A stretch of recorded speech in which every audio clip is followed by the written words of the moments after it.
میرے نبی پاک نے فرمایا مسجد اقصی میں جس نے ایک نماز پڑھی 25,000 کا ثواب، اور میری مسجد میں جس نے ایک نماز پڑھی 50,000 کا ثواب، اور اللہ کے گھر بیت اللہ جس نے پڑھی 1,00,000 کا ثواب۔ مسجد اقصی کا تو ذکر ہی چھوڑ گیا ہے، کیوں؟ وہ مسجد جس کی طرف منہ کر کے 15 سال میرے نبی پاک نے نماز ادا کی، مسجد اقصی کی طرف جدھر منہ کر کے تیرے اور میرے رسول نماز پڑھتے رہے، آج وہ مسجد یہودی کے قبضے میں ہے۔ کئی کئی جمعے تالا رہتا ہے، وہاں نماز نہیں پڑھنے دی جاتی۔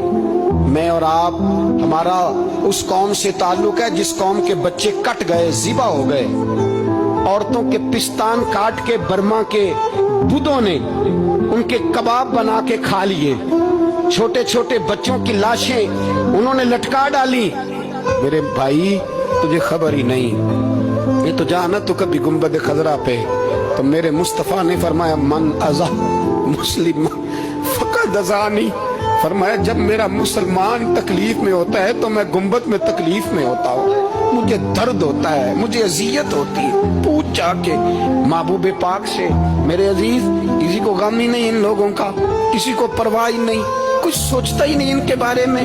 میں اپنے گھر میں مست ہوں، آپ اپنے گھر میں مست ہیں۔ میرے رسول اللہ کی امت لٹ گئی ساری، جگہ جگہ تباہی، 1 انچ دھرتی پر زمین ایسی نہیں جو کافر کی ہو اور خون بہتا ہو۔